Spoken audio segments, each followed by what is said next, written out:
கட்சியை மறுசீரமைப்பு செய்ய ஆலோசனை குழு அமைக்கப்பட்டுள்ளதாக திமுக தலைவர் மு.க.ஸ்டாலின் அறிவித்திருக்கிறார். திமுக அணிகளில் மேற்கொள்ள வேண்டிய மாற்றங்கள், தேர்தல் பணி அமைப்புகளையும் மறுசீரமைப்பு குழு பரிந்துரைக்கும் என்றும் தெரிவிக்கப்பட்டிருக்கிறது.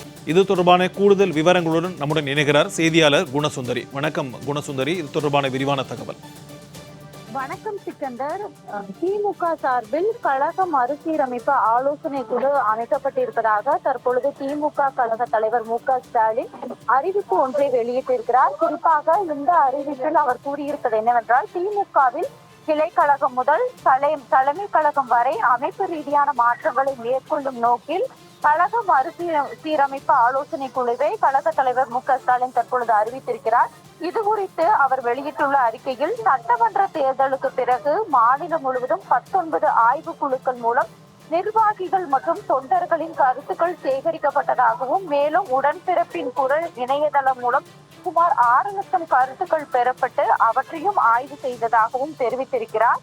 அதன் அடிப்படையில் தான் தற்பொழுது 9 பேர் கொண்ட இந்த குழு என்பது நியமிக்கப்பட்டிருக்கிறது. குறிப்பாக தங்கம் தென்னரசு, கீதா ஜீவன், சக்கரபாணி, எஸ் சிவசங்கர், தமிழரசி, ரவிக்குமார், அப்துல்லா, பரந்தாமன், டாக்டர் எழிலன் மற்றும் கே.பி.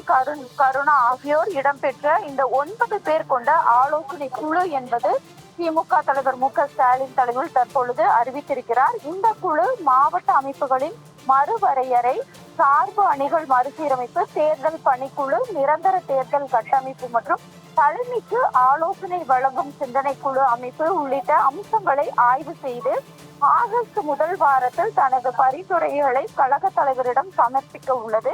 அதன் பின்னர் தான் இந்த உயர்நிலை செயல் திட்ட குழு மற்றும் மாவட்ட செயலாளர்களுடன் ஆலோசித்து திமுகவில் விரிவான மறுசீரமைப்பு மேற்கொள்ளப்படும் என்றும் தற்பொழுது தெரிவித்திருக்கிறார். குறிப்பாக தேர்தலில் தற்பொழுது திமுக எதிர்கட்சியாக தற்பொழுது இருக்கக்கூடிய இந்த நிலையில் பல்வேறு மாற்றங்களை திமுக தலைமையில் இந்த கட்சி நிர்வாகம் முன்னெடுத்திருக்கக்கூடிய இந்த சூழலில் தான் தற்பொழுது 9 பேர் கொண்ட இந்த கழக மறுசீரமைப்பு 9 பேர் கொண்ட இந்த ஆலோசனை மறுசீரமைப்பு குழுவை அறிவித்திருக்கிறார் மு.க.ஸ்டாலின் அவர். விரிவான தகவல்களுக்கு நன்றி குணசுந்தரி.